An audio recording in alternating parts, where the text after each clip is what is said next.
یہاں پر اللہ تعالیٰ نے لفظ سوال کیا ہے عبد کا، بعبدہ، کہ اپنے بندے کو دے دیا۔ اس کا مطلب یہ ہے کہ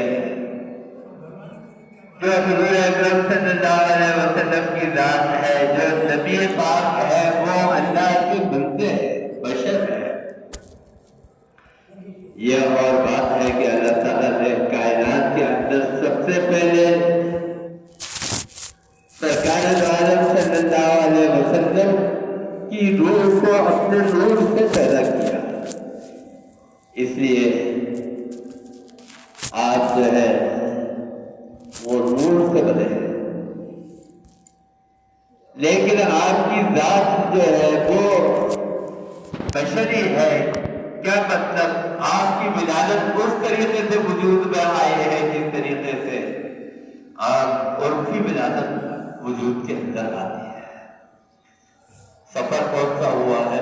لیلۃ من المسجد الحرام، منن کے معنی ہوتے ہیں اس کی طرف نسبت کرنا، یعنی مسجد حرام سے یہ سفر شروع ہوا الی المسجد الاقصی، اور مسجد اقصی تک کا سفر آپ نے کیا۔ علماء نے لکھا ہے کہ یہ معراج کا سفر کیوں پیش آیا ہے۔ گزشتہ جمعہ میں نے یہ بات عرض کی تھی کہ جب سرکار عالم صلی اللہ علیہ وسلم نے مکے کی 13 سالہ زندگی کے اندر تکلیفیں اٹھائی، مشقتیں اٹھائی، اور جب تکلیفوں اور پریشانیوں کی انتہا ہو گئی، سرکار عالم صلی اللہ علیہ وسلم کمزور ہے، صحابہ چند صحابہ آپ کے ساتھ ہیں، تو تکلیفیں اٹھانے کے بعد اب اللہ تعالیٰ چاہتے ہیں کہ اے بندے، جب تم پریشانیوں اور تکلیفوں کی اتنی پستی کے اندر پہنچ گئے تو اب ہم تمہیں بلندی کی طرف لے کر جانا چاہتے ہیں اور عروج کی طرف لے کر جانا چاہتے ہیں، یعنی پستی سے اب اٹھا کر تمہیں بلندی پر پہنچا دیں گے۔ اور وہ بلندی کیسی ہے؟ وہ بلندی ایسی ہے، فرمایا گیا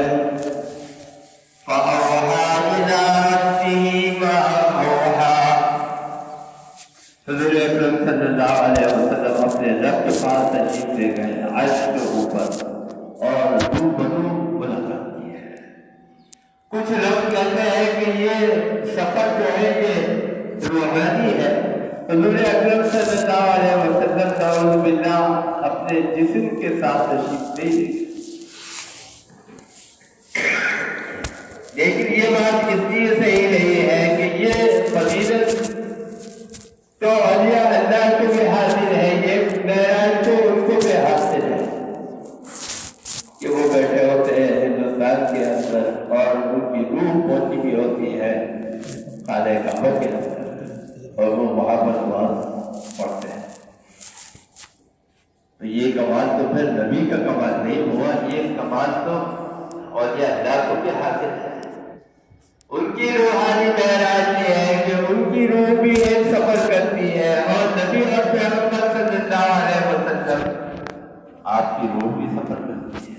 آپ کو بھی اللہ تعالیٰ نے روحانیت کی معراج عطا فرمائی ہے، لیکن اب آپ جسمانی اور بدنی طور کے اوپر اب اس معراج اور اس بلندی پر جا رہے ہیں کہ جہاں آج تک کوئی اپنے جسم کے ساتھ نہیں پہنچ سکا، یہاں تک کہ فرشتے جو پہنچنے کی صلاحیت نہیں رکھتے۔ جب جبریل امین ساتھ ہے سرکار عالم صلی اللہ علیہ وسلم کے، تو سدرۃ المنتہا کے اوپر پہنچے اور وہاں سے عرش کے اوپر جانا ہے، تو جبریل امین نے کہا کہ آپ چلیے، آپ میرے ساتھی ہیں، میرے راہبر ہیں، پورے سفر میں آپ میرے ساتھ رہے۔ جبریل امین فرماتے ہیں، فرمایا کہ نہیں، یہ حد ہے اور اس حد سے آگے میں نہیں جا سکتا، میرا مقام تک یہی تک ہے۔ فرمایا کہ چدر دوستی مخلصاً یاتی، چدر دوستی مخلصاً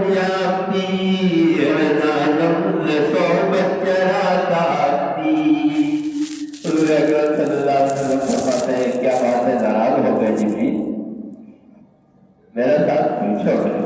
ابھی تک تو تم نے دوستی نبھائی ہے، اب میرا ساتھ کیوں چھوڑ رہے ہو؟ فرمایا کہ نہیں، یہ بات نہیں ہے، میں آپ سے ناراض نہیں ہوں، میری کیا بجائے کہ میں آپ سے ناراض ہوں۔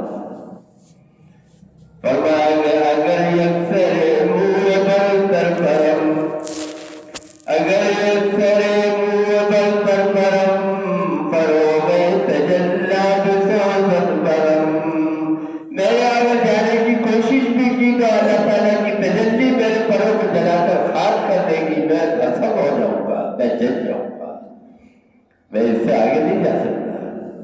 لوگوں نے کہا کہ بھائی انہوں نے تو جلدی دکھا دی۔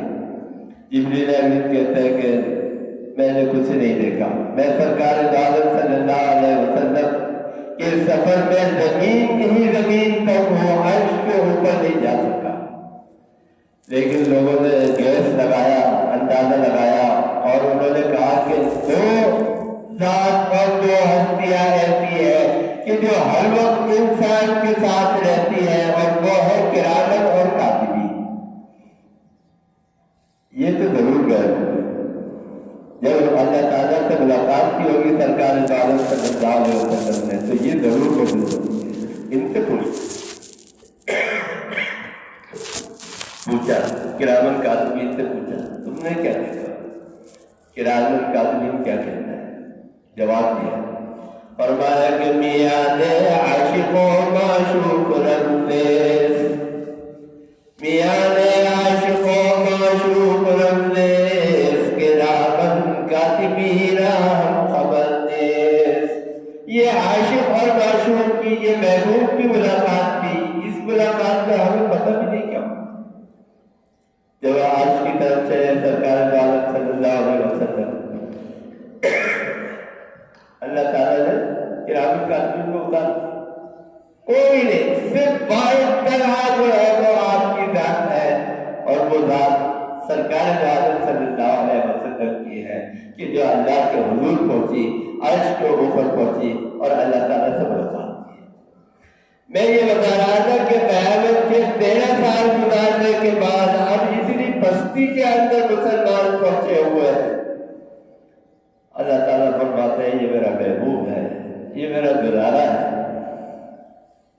یہ میرا عاشق ہے، میں اس کا عاشق ہوں، یہ میرا عاشق، میں اس کا عاشق، بس۔ اور اب آزمائشیں اتنی ہو گئی ہیں کہ اب اس کو تکلیف سے بچانا چاہیے۔ اللہ تعالیٰ نے انتظام کیا، آپ کی آزمائشیں پوری ہو گئی، اور یہ اصول بھی ہے کہ جب آپ کسی کو دوست بناتے ہیں، جب تک آپ اس کو کسی آزمائش کی منزل سے نہیں گزار لیتے، آپ اس کے اوپر اپنا اعتماد قائم نہیں کرتے، آپ اس کو کوئی بھروسہ نہیں کرتے۔ جب آپ اس کو دیکھ دیتے ہیں کہ ہاں یہ قابل ہے کہ یہ میرے ساتھ رہ سکتا ہے، مجھے دھوکہ نہیں دے گا، پھر آپ اس کو ساتھ رکھتے ہیں، پھر آپ اس سے دوستی کرتے ہیں، پھر اس سے آپ تعلقات بڑھاتے ہیں۔ اللہ تعالیٰ نے بھی فرمایا کہ تابدا برکت قضا لمزے، تابدا برکت قضا لمزے، نام اوراد اولیاء لمزے۔ اب آپ ہمارے قریب آ جائیے، اور اتنے قریب آ جائیے کہ اب اس سے پہلے کوئی ہم سے اتنا قریب نہیں ہوا۔ حضور اکرم صلی اللہ علیہ وسلم فرماتے ہیں یہ معراج اللہ تعالیٰ نے مجھے عطا فرمائی، اور یہ معراج ایسی ہوئی ہے کہ چشم زدن کے اندر، سیکنڈ کے اندر، اور ایک لمحے کے اندر میں آسمانوں کی سیر کے لیے گیا، اور آسمانوں کی سیر کر کے میں واپس آ گیا۔ یہاں تک کہ فرمایا کنڈی کھول کر جب میں گھر سے گیا ہوں خانہ کعبہ، تو جن لوگوں نے کنڈی دیکھی ہے تو کنڈی جب آپ کھولے تو وہ اپنے وزن کی وجہ سے کچھ دیر تک ہلتی رہتی ہے، پھر جا کے ساکت ہو جاتی ہے، رک جاتی ہے۔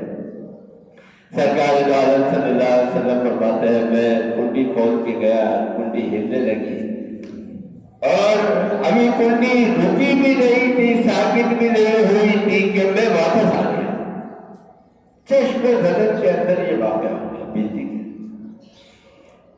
فرمایا کہ میں خانہ کعبہ میں لیٹا ہوا تھا اور نیند بیداری کی حالت میں تھا، نہ پوری طرح جاگ رہا تھا اور نہ پوری طرح سو رہا تھا۔ یعنی اتنا محسوس ہوتا تھا کہ میں آس پاس کی چیزوں کو، کیفیات کو محسوس کر رہا تھا۔ سرکار عالم صلی اللہ علیہ وسلم کے پاس 3 فرشتے آئے اور حضرت جبریل امین آ گئے۔ ہم نے تبلیغ میں یہ دیکھا، تبلیغ میں جب آپ جائے تہجد کے اندر آپ کو اٹھانے آتے ہیں تو اپنے ساتھی اپنے بھائی کو اٹھانے کے لیے یہ طریقہ اختیار کرتے ہیں جو جبریل امین کی سنت ہے کہ آپ کے ٹانگیں دبائیں گے، آپ کے پاؤں دبائیں گے، اتنی زور سے نہیں دبائیں گے کہ آپ کو تکلیف ہو، مطلب محبت سے آپ کو اٹھانے کے لیے اور جگانے کے لیے یہ طریقہ اختیار کیا۔ سرکار عالم صلی اللہ علیہ وسلم کے قدم مبارک پر ہاتھ رکھا ہے جبریل نے۔ سرکار عالم صلی اللہ علیہ وسلم کی ایک دم آنکھ کھل گئی، یعنی وہ نیند بیداری سے آپ ہوش کے اندر آ گئے۔ پھر اس وقت یہ انویٹیشن دیا ہے جبریل امین نے، یہ دعوت دی ہے کہ اللہ تعالیٰ کا حکم آیا ہے کہ آپ آسمانوں کے اوپر سیر کے لیے تشریف لے جائیں گے، اور اس کا انتظام کیا کیا گیا ہے؟ جیسے میں نے بتایا کہ کسی کی مجال نہیں ہے، روئے زمین پر آج تک کوئی ایسا انسان پیدا نہیں ہوا کہ جس کے اندر یہ طاقت ہو کہ وہ اللہ کا دیدار کرنا ہے۔ اللہ کا دیدار تو بڑی بات ہے، ہمارے آقا کا دیدار کرنے کی لوگوں کے اندر طاقت نہیں ہے۔ صحابہ کے بارے میں لکھا ہے کہ براہ راست ٹکٹکی باندھ کے تسلسل سے وہ سرکار عالم صلی اللہ علیہ وسلم کی طرف نگاہ نہیں کرتے تھے۔ ایک تو عادت کو بھی تقاضا تھا اور دوسرے یہ کہ آپ کے حسن کتاب نہیں تھی۔ حضرت عائشہ رضی اللہ تعالیٰ عنہ کے سامنے بنی اسرائیل کی کچھ عورتیں آئیں اور کہنے لگی کہ کیا حسن تھا یوسف علیہ السلام کا۔ یوسف علیہ السلام بنی اسرائیلی تھے۔ فرمایا کہ کیا حسن تھا کہ زلیخا نے اپنی انگلیاں کاٹ لی، برداشت نہیں کر سکی۔ انہوں نے کہا کہ تمہارے نبی کا جو حسن تھا وہ حسن تھا، میرے آقا کا حسن اس سے کہیں زیادہ تھا۔ فرمایا کہ لواہی زلیخا لوائن جبینہو، لواہی زلیخا لوائن جبینہو، لا آثرن بالقطع القلوب علی الیدی۔ وہ آج پہ اگر آج اتر کر آ جائے اور کہ یا سرکار عالم صلی اللہ علیہ وسلم کے حسن کو دیکھ لے تو فرمایا کہ وہ اپنے گلے میں کاٹ کے پھینکتے ہیں۔ حضرت یوسف علیہ السلام کے حسن کو دیکھ کر عورتوں نے اپنی انگلیاں کاٹ لی تھی، لیکن میرے آقا کا حسن وہ ہے کہ عورتیں اپنے گلے میں کاٹ کے وہ بس سرکار عالم صلی اللہ علیہ وسلم کے لیے انتظامات کیے جا رہے ہیں۔ کیا اللہ کی ذات کا دیدار کرنا ہے، ملاقات کرنی ہے، ویسے ہی انتظام قلب کے اندر اتنی طاقت سے ہو۔ آپ نے دیکھا ہوگا کہ کبھی کبھی انسان کسی خوبصورت چیز کو دیکھتا ہے اور اس کو برداشت نہیں کر پاتا، ہاتھ فون ایسے بہت سے واقعات۔ اللہ تعالیٰ کا حسن کیا ہوگا، اللہ تعالیٰ کا جواب کیا ہوگا، اس کے لیے انتظام کیا جانا۔ فرمایا کہ سرکار عالم صلی اللہ علیہ وسلم کو لٹا دیا گیا، بے ہوش کر دیا گیا، اور اب آپ کا بائی پاس آپریشن ہو رہا ہے، آپ کا سینہ چاک کیا گیا اور سینہ چاک کر کے نکال کے سونے کی تشتری میں اس کو آدھے زمزم سے دھویا گیا۔ سبحان اللہ۔ 3 مرتبہ ایسے واقعات پیش آئے ہیں کہ حضور اکرم صلی اللہ علیہ وسلم کا سینہ چاک کر کے جبریل امین نے دھویا ہے۔ ایک مرتبہ جب آپ چھوٹے تھے، لڑکپن کا زمانہ تھا، اس وقت میں آپ کھیل رہے تھے بچوں کے ساتھ اور جبریل امین آئے اور آپ کا سینہ چاک کر کے اور آپ کو قلب کو دھویا۔ دوسری مرتبہ جب آپ جوان ہو گئے تو جوانی کے اندر ایک مرتبہ سرکار دو عالم صلی اللہ علیہ وسلم کا پھر سینہ چاک کیا گیا ہے۔ یہ انتظامات کیوں ہو رہے ہیں؟ آپ نے دیکھا ہوگا کہ بچہ ہے، جب اس کا بچپن ہوتا ہے تو بچپن میں کھلونے سے کھیلتا ہے، تھوڑا بڑا ہو جاتا ہے تو گلے ڈنڈے سے کھیلتا ہے، بیٹ بال سے کھیلتا ہے، کرکٹ کھیلتا ہے، فٹ بال کھیلتا ہے، اور پھر جب اس سے بڑا ہو جاتا ہے تو پھر اس کے شوق بدل جاتے ہیں۔ اس کا مطلب یہ ہے کہ مدت عمر کے ساتھ انسان کے مشاغل اور شوق جو ہے وہ بڑھتے چلے جا رہے ہیں اور وہ تبدیل ہوتے چلے جا رہے ہیں۔ جیسے جیسے شعور آ رہا ہے اور جیسے جیسے عمر بڑھ رہی ہے، تبدیلی آتی جا رہی ہے۔ بس یہ بچے جو لعب و لعب کے اندر لگتے ہیں، کھیل کود کے اندر لگتے ہیں، اس سے بچانے کے لیے سرکار دو عالم صلی اللہ علیہ وسلم کے قلب کو دھویا گیا تاکہ آپ نبی اور پیغمبر ہیں، آپ لعب و لعب میں نہ لگ جائے، کہیں کھیل کود میں نہ لگ جائے۔ یہ ہے انقلاب۔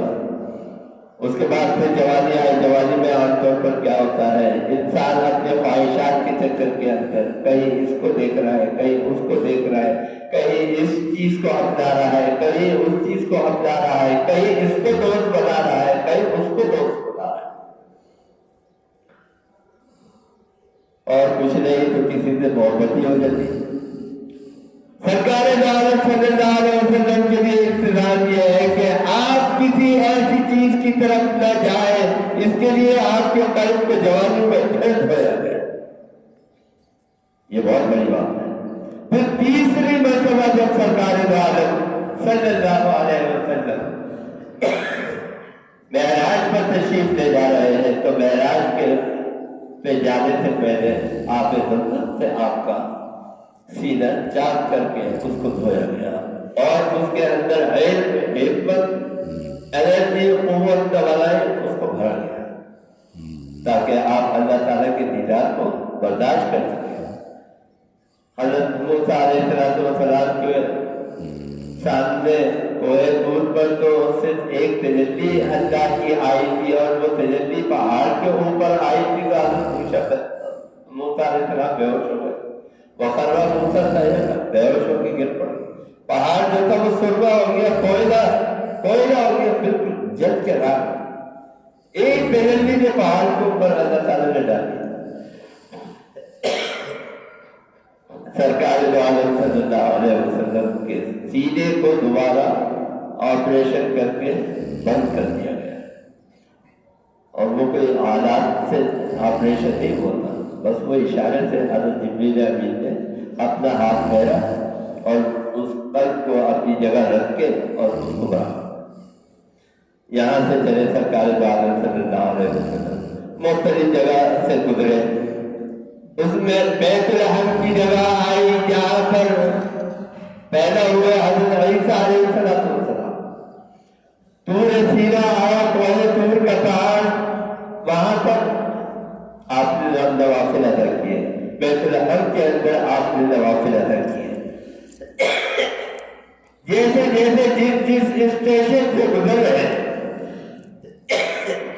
مشہور جگہوں کے اوپر سرکار دو عالم صلی اللہ علیہ وسلم نوافل ادا کر رہے ہیں۔ پھر آپ پہنچے مسجد اقصیٰ کی طرف۔ مسجد اقصیٰ میں جب آپ پہنچے، آپ نے دیکھا کہ ایک جبہ غفیر ہے اور مسجد اقصیٰ جو حضرت سلیمان علیہ السلام کی نشانی ہے، پوری کھچا کھچ بھری ہوئی ہے، اور حالت یہ ہے، کیفیت یہ ہے کہ نماز کا وقت ہے، لوگ کھڑے ہوئے ہیں نماز کے لیے، جیسے اقامت ہوتی ہے کہ اقامت ہوئی نماز کے لیے لوگ کھڑے۔ حضرت جبریل امین نے فرمایا کہ تشریف لائیے مصلی کے اوپر، نماز پڑھائیے۔ ابھی سرکار دو عالم صلی اللہ علیہ وسلم معراج کے اندر ہے، ابھی نماز فرض نہیں ہوئی، تو یہ نماز فجر کی نماز تھی، یہ نماز ظہر کی نماز تھی، یہ عصر یا مغرب کی نماز تھی، یا عشاء کی نماز تھی، یہ کوئی نہیں تھی، بلکہ یہ خصوصیت تھی سرکار دو عالم صلی اللہ علیہ وسلم کی۔ ہم نے اپنے بچپن میں ایسے مناظر دیکھے، اب اللہ ماشاء اللہ کہیں اگر نظر آ جائے تو بہت بڑی بات ہے۔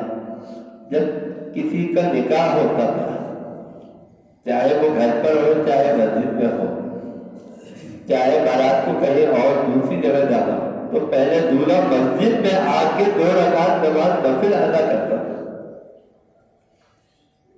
یہ ہے کیا؟ اللہ کے نام سے ابتدا کرنا۔ حضور اکرم صلی اللہ علیہ وسلم نے فرمایا مسلمان کی شان یہ ہے کہ وہ جب کوئی کام کرتا ہے تو اللہ کے نام سے اس کا آغاز اور اس کی ابتدا کرتا ہے۔ تو اب تو وہ روایات ختم ہو گئی، اب تو نوافل پڑھتے نہیں ہیں، اب کہاں جاتے ہیں؟ پہلے مسجد جاتے تھے 2 رکعت نماز نفل پڑھتے تھے، اب بیوٹی پارلر جاتے ہیں، وہاں پہ جا کے اپنے میک اپ کراتے ہیں۔ یہ فرق ہے بس۔ فرمایا کہ رہ گئی رسم ہزاروں بلالی نہ رہی، رہ گئی رسم ہزاروں بلالی نہ رہی، فلسفہ رہ گیا سردین وزالی نہ رہی، مسجد منسیہ خائق نمازی نہ رہے، یعنی وہ صاحب اوصاف مجازی نہ رہے، وہ لوگ رہے نصاب جسے بس سرکار عالم صلی اللہ علیہ وسلم نے نماز پڑھائی ہے، امامت کی ہے، اور اس کے بعد حضرت جبریل امین نے پوچھا کہ آپ کو پتا ہے کہ آپ کے پیچھے کن لوگوں نے نماز پڑھی ہے؟ فرمایا کہ جتنے بھی انبیاء کرام علیہ الصلوۃ والسلام حضرت آدم علیہ الصلوۃ والسلام سے تشریف لائے تھے، ان سے لے کر آج تک تمام انبیاء کرام علیہ الصلوۃ والسلام نے بشمول فرشتوں کے اور ملائکہ کے اور فرشتوں کے سردار کے آپ کے پیچھے آج آپ کی امامت میں نماز ادا کی ہے۔ آج سے آپ کا لقب امام الانبیاء ہو گیا، آج سے آپ افضل الانبیاء ہو گئے۔ یہاں حضور اکرم صلی اللہ علیہ وسلم نے نماز ادا کر کے پھر آگے آپ نے سفر شروع کیا۔ حدیث میں آتا ہے ثم عرج بی الی السماء، پھر آپ کو بلند کیا گیا اور آسمانوں کی سیر کرائی گئی۔ وہ انشاءاللہ آئندہ جو میں آپ کے سامنے عرض کروں گا، یہ اس آیت کا حاصل تھا۔ اب دعا کیجیے کہ اللہ تعالیٰ ہمیں اور آپ کو سب کو عمل کی توفیق عطا فرمائے۔ اللہم ارنا الحق حقا وارزقنا اتباعہ وارنا الباطل باطلا وارزقنا اجتنابہ، وصلی اللہ تعالی علی خیر خلقہ محمد وآلہ واصحابہ اجمعین۔